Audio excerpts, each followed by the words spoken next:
guys, and welcome back to the channel. I hope you're all keeping well. Welcome back to episode 4 of the Reviving the Revolution save here with New England Revolutions on Football Manager Touch 2016. So guys, back in the 1996 era of MLS, when it kind of was first just starting out, this is how they actually took their penalty kicks. So this is how they would decide a cup match or a match that ended up in a tied game that needs to be a clear victor. And yeah, what are your thoughts on this? I mean, does it add extra pressure? I mean, it's pretty nerve-wracking penalty shootout as it is, but would this add an extra dimension? What are your thoughts? Would you like to see this brought into the modern game? Are you quite happy with the current setup that we've got? I mean, obviously in the MLS now they do use the conventional penalty taking routine. I don't know what you want to call it, but what the usual rules that everyone else abides to now. But yeah, this one here, I mean, slightly more skill involved, possibly. I mean, definitely with some of these kits that you're seeing here as well, especially this goalkeeper's kit here. I mean, I don't know what. Hopefully, we'll see another close up of the goalkeeper's kit. I mean, even that the Galaxy kit here is something to see. I mean, look at that kit there. Lots of colours on display here, and yeah, I'm not sure. I think that from what the goalkeeper is actually, from reading into it, I think what the goalkeeper is appealing there is that you can't shoot past you still have to hit your shot off before you get to a certain point in the pitch. I think it's I'm not too sure, but oh, that was close there. Managing to just dink it over the goalkeeper and slot it home. But yeah, what are your thoughts? I mean, look at that kit and that hairdo as well. But what are your thoughts, guys? Would this be something you'd be interested in seeing bringing to the top European flight football teams, or are you quite happy with what we've currently got? While we're on the talks of MLS as well, Miami, David Beckham's team, is it going to make it? What do we think? They've got up to the end of April now to kind of get this one sorted. This video is probably going to go after the deadline anyway, but yeah, what are your thoughts? Do you think that David Beckham's Miami franchise will actually make it in time for the MLS for the 2018 season? Only time will tell. Right, back to all things Football Manager Touch here, and yeah, have you ever had this in your save before?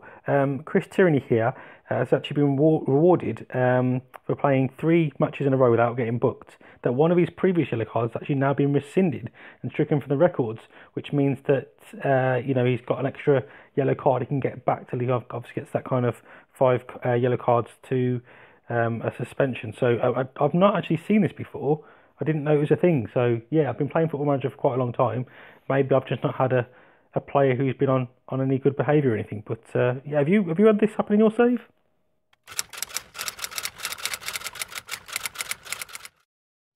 Right, since we were last together, I did do a sneaky little 3.5 episode as well, which I'm sure you guys have seen. If you haven't, the link will be in the description down below, and if you haven't, go back and watch it now. Yeah, getting the 1-0 victory over the Chicago Fire as well. Obviously, always pleasing to get one over on the rivals there. I mean, it wasn't the best game in the world to watch, I've got to admit, but obviously just coming away with the 3 points was more than enough for me. Rowe getting the goal there in the 23rd minute, and a few yellow cards, nothing too much considering it was a derby as such, or whatever you want to call it, but yeah, still happy to walk away with the 3 points. Then I went on the road to Philadelphia here, picking up another victory and another 1-0.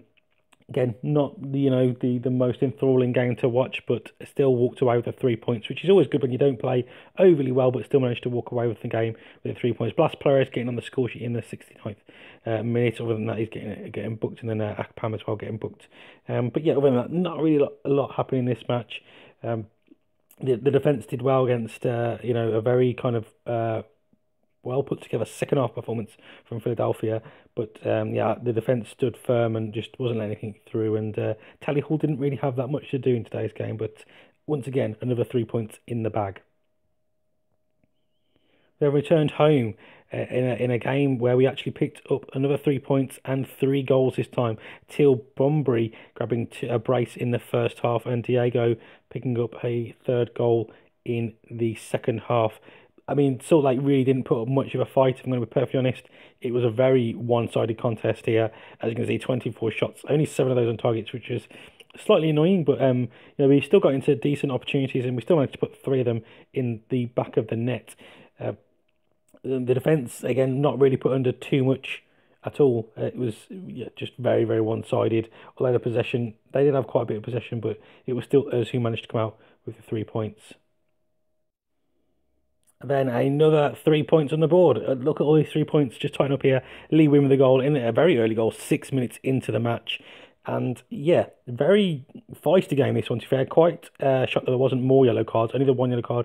Referee decided to keep his cards in his pocket for this one. But really, really good game. Only, as I said, it's only 1-0, but lots of opportunities, lots of really, really good play from both teams. I think we definitely did enough on the day just to pip it over the line, though, and always happy to walk away from a home match with 3 points in the bag. We then went on the road to Orlando, Florida, and picked up another vital 3 points here. I was very worried going into this match, to be perfectly honest. They were the favourites, and it wasn't really known what to expect. Obviously, got some very, very talented players, especially Kaka in the ranks.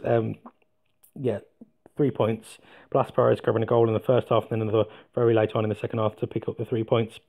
A lot of fouls in this match. A few yellow cards for my team. They picked up obviously a goal as well just before half time, which was slightly disappointing and slightly nerve wracking because I didn't know how our team would react in the second half. But we did what we always do: come out fighting and managed to walk away with all 3 points.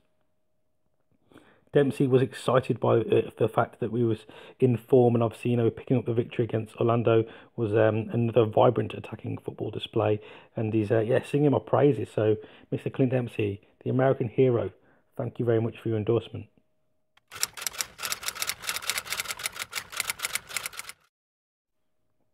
Okay, we're having a look at Toronto's team now. They are sitting 16th overall in the Shield.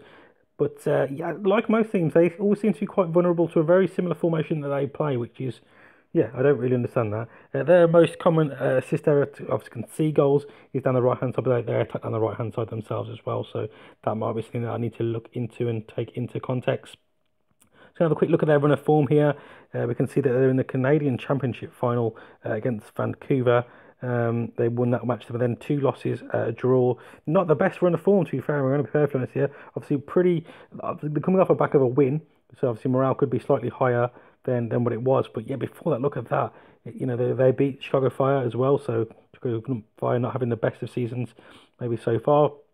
But yeah, not the best run of form, conceding goals, not scoring many either, and yeah, possibly, I don't know, a decent time to be playing them, but obviously off that back of the victory, who knows what will happen. Ever looking into that the victory in their last match against Vancouver here, you can see that Will Johnson was their key player here. Turned out the performance of the highest quality defensive midfield, made several vital challenges to round off his impressive display. 18 shots, 9 of those on target as well, so definitely the more dominant team, obviously with the possession as well. 24 fouls, so that's slightly concerning. They're going to be looking to possibly rough up my team here today. But my boys are resilient. They know what to do, they know how to keep their head cool. No red cards so far this season, fingers crossed, touch wood and all that kind of stuff. But yeah, obviously, hopefully they'll be able to get the job done here against Toronto. They've got a decent squad though. Look, you can see the likes of Mike Bradley, Altidore there, and Giovenco. It's going to be tough. Looking at the stats overall, general. I mean, again, I don't know why I continue to show this one. To be fair, I don't really know why I do it, but yeah, we've got no players unavailable. Although I'm pretty certain there's one that's doubtful. They've got one player that's out injured.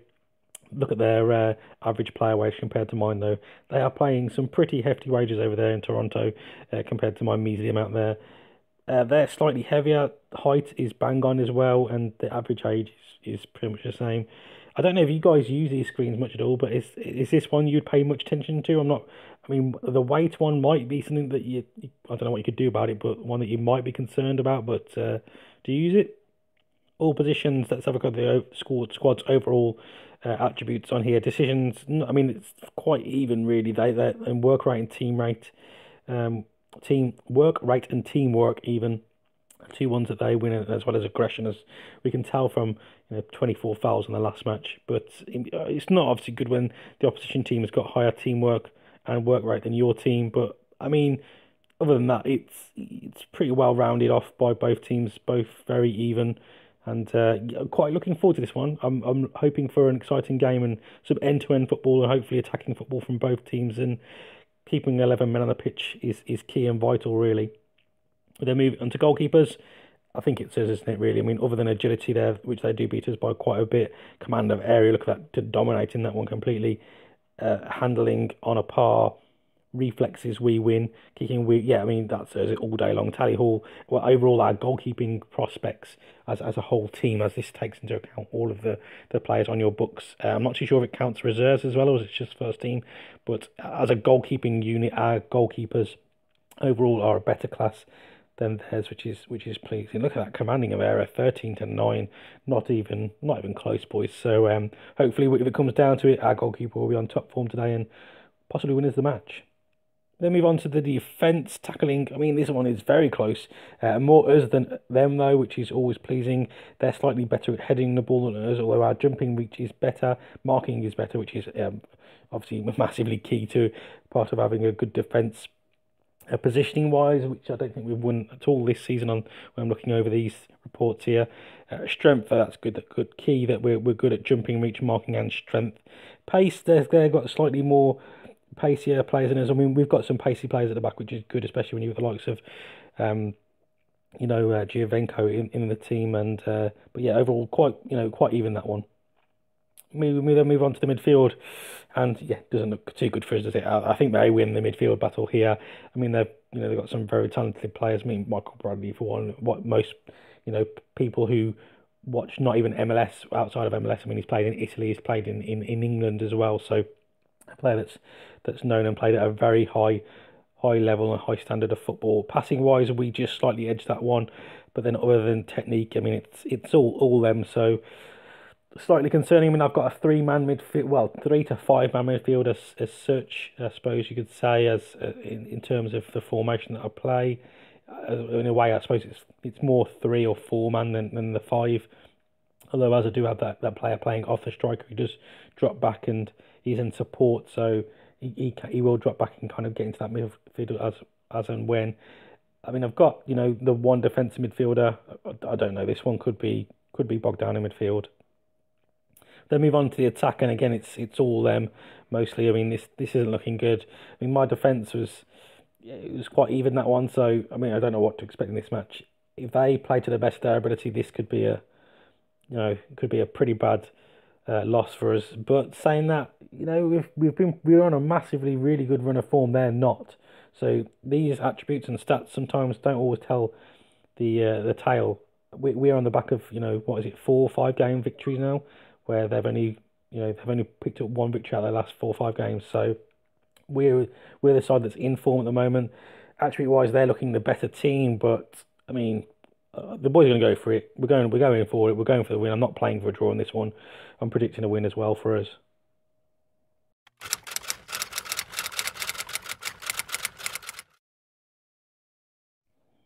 Only £15 for today's match, which is an absolute bargain. I think because we are at home, that's possibly why we are the favourites. We've not played each other this season, so got nothing to base it on. But yeah, a victory.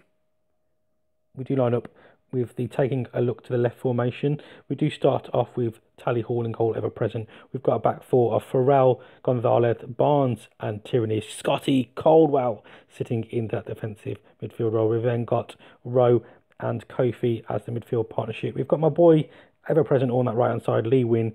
Then we're going up top today with Teal Bunbury and Blas Perez starting up top as that big, massive target man. Grab me a goal, Perez. Grab me a goal. If anyone's interested, I mean, here's their lineup. There's Bradley sitting in number 4. It's going to be one we're going to have to watch for there. But yeah, I mean, Altidore and Giovenco up top. Ooh, this could be risky. Toronto gets it underway here. I don't know why I commentate on this bit. Actually, guys, quick question. How often does anything actually come to fruition from this first highlight in your games? This very first kickoff highlight. How often does something actually happen in it? Oh, another highlight. First minute. This is let's see what happens from this one. Hall, obviously, with the goal kick there to Lee Win. Oh, Johnson's made a mistake, but Rowe actually can't gain anything from that one. It's only as far as Tierney has cleared the ball. Tierney the ball into the box. It is cleared once more. Only as far as Lee Win this time. Lee Win into Kofi. Kofi bangs it! I thought I was going in for a minute, but it's hit the crossbar, come back out. They've cleared it, but only as far as Lee Win again. Ball back into the box, but cleared out once more. quite scruffy at the moment into Rowe. Is Rowe going to find Tierney? Does Tierney? First time ball into the back post. Lee Win with the goal. There it is. New England Revolutions 1, Toronto 0. 2 minutes in. Lee Win's third goal of the season. What an absolute start to the game. That was actually insane. I didn't think it was going to come. Look how much time and space there it is. Tierney has first time ball. Thought Lee Win was possibly offside, but he wasn't. Goalkeeper nowhere to be seen. Irwin now, 6 minutes in. It's a very fast start from us there, but can we actually hold on to this? Sometimes you score slightly too early now, but we are actually in possession of the ball once more now as Kofi finds Lee Win on this right-hand side once more. Plays it back to Farrell now. Farrell on the ball, plays a lovely ball over the top, but Perez just can't quite win that. It's only been cleared as far as Caldwell now. Caldwell to Rowe. Rowe to Bunbury. Bunbury has a go, and the keeper plucks it out the sky. It's pretty much been all us so far. I mean, I know it's only like 10 minutes in, but it's been majority of us on the front foot here. As I possibly going to look to eat my words here now, as Altidore works some space on this right hand side, work the space, unpronounceable name, plays it into Johnson now. Johnson takes a little bit of time and space. Giovenco, this is going to be the danger man into Altidore, and a lovely save by Tally Hall there. Betty Shaw, I can't pronounce his name, into Altidore. Altidore to Johnson. Kofi now putting in a tackle. Rowe clearing up. Caldwell now. A ball. Can Bunbury actually win this one? He is going to win this one. The defence is actually pulled away from him. Bunbury to the byline and he crossed it. There was no one there, Bunbury. There was no one there. Who was you crossing to, son? He did well to get the ball and work the space, but yeah. What was the point? Scotty Colwell now as we do start another attack now into Perez. Perez to Kofi. Kofi has another long range, and this time it's gone in.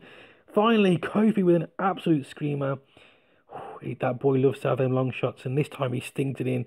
It's his second goal of the season. It's New England Revolutions 2, Toronto 0. Let's have a quick look at this one again. Rowe here plays the ball to Perez. Perez, a lovely back heel to Kofi. Kofi loves these long ranges. Keeper stood absolutely no chance. 2-0 up already. This is actually going rather too well so far. Tierney now with the clearance. It's actually been picked up in the midfield now. It's kind of just pinging around for a little bit now as Toronto do launch another attack, but no, Farrell intercepts that one. Caldwell now into Rowe. Rowe to Bunbury. Oh my God, is this going to be... No, this won't be another goal, surely. Perez now to Tierney out this left hand side. He loves getting forward. A ball into the box, but he's dealt with only as far as Kofi. Oh my God, he's had another go. And he's hit the bar once more. This boy, I need to check out his long-range attributes because his long-range shooting gone valid now with a throw. And he's always got a big long throw, but it's not actually been gone past the first defender now. He's got an opportunity now to whip the ball into the box. He does, but it is dealt with only as far as a Row. If that was Kofi, then he would actually bang it. Yeah. Oh God, is that gone for a corner? I hope that was a corner, because if that was a shot Row, that was ridiculous. It is a corner. It should be Tierney now to go across and take this one. But yeah, Kofi's long shots. I need to put him over here, don't I, for the next kind of set pieces, because he's got an absolute beast of a shot. Perez, first time volley. Was that a save? It was a save indeed. What a shot. Talking about Kofi with his long range shots. But Perez not wanting to be outdone as Lee Win comes across to take this corner. It's been cleared though, only as far as Rowe. What's Rowe going to do with it? Or if he's going to play it back out to Lee Win. He's got Darius Barnes now. Barnes plays it back to Farrell for some reason, not really a lot of pressure. Farrell with the ball back into the box, but Bradley now. Altidore. Oh no, this is dangerous. This is dangerous. Giovenco in behind. Or luckily the defence have managed to kind of get back and slowly, oh no, they've left the players over here on this right hand side. Johnson now into unpronounceable name. Bathy Shaw, I can't pronounce his name. Johnson puts the ball in and it is dealt with by Darius Barnes. This is not good, boys. We need to get back. We need to get back. They're throwing on this right hand side now. Altidore does pulling outside this right hand side. Altidore does, as he is their main striker. Morrow into unpronounceable name to Giovenco. And there it is. I kind of thought it might come quite soon, as they've been putting a lot of pressure on us in the last kind of 5-10 minutes. And there's a goal from Giovenco. Morrow playing the ball into some guy's name who I can't pronounce. And yeah, look at that. Lovely ball through, and Giovenco finishes it. We do actually manage to get in at half time, still in ascendancy. Yeah, the last kind of 10-15 minutes was pretty nervy for us. They were putting us under a lot of pressure, but we got the 2 early goals, which were key, because yeah, it looks like they're fired up, and they're not a bit worried about the second half now, because they were definitely the better of the two teams in that last 10 minutes. So hopefully we can hang on though. Tally Hall with the ball, plays it down to to Lee Win on this right hand side now. Win. Oh no, that was an awful misplaced pass to Giovenco. Giovenco to Altidore now. Altidore plays it to Bradley. No, this is not looking good at all. Bradley. Oh no, he's overlapped from Johnson. Johnson. Save by Tally Hall. Possibly a huge save there. Betty Shaw. I don't know what his name is. On this right hand side then for now. Johnson. Johnson, what's going to do with it? He's actually tackled, but it's only gone to Betty Shaw. Johnson now. What can't they all have names like Johnson? Plays the ball into Giovenco. Giovenco to Bradley. Bradley, Giovenco, and Altidore just scares the shit out of me if I'm going to be perfectly honest, boys. Into Altidore is through. Keeper with another save. Tally Hall is keeping us in this one once more. He is definitely earning his paycheck in this match. Two huge saves in a matter of minutes really there from him. They've got a throw in on this left hand side as Mario Ferral actually does well to get in front of the player there, plays the ball up to Perez, but Perez can't hold it up now. Is this going to be another attack? I've got a feeling this could be attack after attack now from Toronto, but we do actually manage to get the ball back to Tally Hall. We need to kind of regroup and concentrate here, boys. Irwin. Goal kick for them. Plays it. Gonzalez doing well to get into it. Batishua now to Bradley. I am pronouncing his name probably completely incorrect, but he plays a ball. Oh, Tyranny. Lovely ball. Obviously, Agadello now on the pitch. Only just come on. Agadello again. Oh, Agadello! He's got and scored. How did he score from that tight angle? The substitute on the pitch for less than a few minutes. And Agadello grabbing a goal from a very tight angle. I don't know how that even went in, if I'm going to be perfectly honest here. I don't know where that attack came from, but yeah, Agadello playing the ball in Scotty Caldwell, 1-2 football, and look at that tight angle. I don't know what the keeper was doing. Morrow with an opportunity to start an attack here for Toronto, but he's actually been intercepted by Ferral now into Kofi. Oh, that's misplaced. Giovenco now. Giovenco is going to go with it now. He goes to Ossorio to Giovenco. Giovenco, oh, lovely ball out to Johnson there. He's been overlapped by Batishua. I don't know what his name is. Johnson now with the ball. Oh, nothing.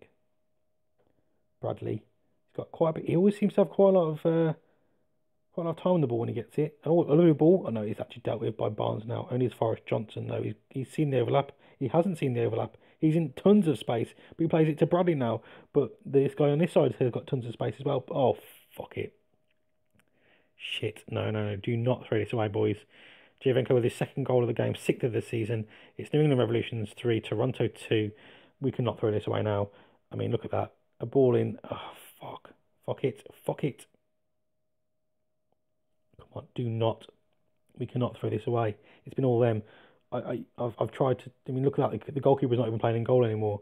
They are going for this. I reckon they're playing on overload. Oh no, Altidore. No. Oh, fuck the bed. Shit the bed and fuck it. What? We've just blown this in the matter of 2 minutes. We've turned 3 points into 2 points. I mean, well played from Toronto. Oh, fuck it, man. I was thinking about going to 2 defensive midfielders and didn't do it. Why did I not go to 2 defensive midfielders earlier? I don't know why. Oh, for fuck's sake, man. Agadello now. Can we actually get? Ooh, he's had a go, but is that a save? It was a save from Irwin there. Come on, please. 2 minutes of added on time as well. Could we possibly just get them 3 points back now? I mean, it's 2 points dropped here. Definitely Perez. I mean, Rowe has a go. No, Darius Barnes is offside. I thought we'd done it. I thought we'd gone and done it. I thought Barnes was going to score then. I thought Rowe had scored. I didn't know what had happened. But no. Oh, go on. Oh no, fucking overhit. Shitting hell. I can't believe this. We've gone and thrown 2 points away. Fucking pissed off. Just going to say, if we lose even a point now, then that's it. I think I can retire. Resign. Nothing. This is it, isn't it? Yeah, nothing's going to happen now. The throne's going to be taken. The referee is going to call it to. Yeah, there it is. Called it. Fuck. I mean, Giovenco rightfully getting man of the match, grabbing a hat trick in a disappointing. I can't really say we deserve the 3 points in that second half performance, which we are normally really good at second half performances. Yeah, just fucking capitulated and threw 2 points away there. So, fuck it. Goals galore at New England and Toronto FC draw. I mean, it was a good. I mean, I suppose for the neutral and you guys, it might have been good to watch. Obviously, not so good for me. Obviously going 3-1 up and then yeah, throwing away 2 points in the matter of a minute. Giovinco, I mean, played really well. I always knew they're going to be dangerous. That front three, well, not front three, but Altidore, Bradley, and Giovinco. It's always going to be dangerous. So there we have it, guys. Yeah, that's the end of today's episode. Slightly deflated, obviously. I will join you back though in the US Cup fourth round match. Obviously, not too sure who we're playing against yet, so you won't find out until the next video over. So that could be quite intriguing. I mean, it's probably going to be a heavily rotated side, so it might be an opportunity for you guys to see some of the players that I don't play in every match because it's the starting 11's pretty much taking a very familiar turn at the moment. But obviously, if it's not it's not broken. It doesn't need fix. I don't know what the fucking saying is. Anyway, guys, that does it for today's episode. If you have enjoyed this one, don't forget to smash a like. I have been Just Mike Plays, and I'll speak to you legends soon. Thought that up, didn't I?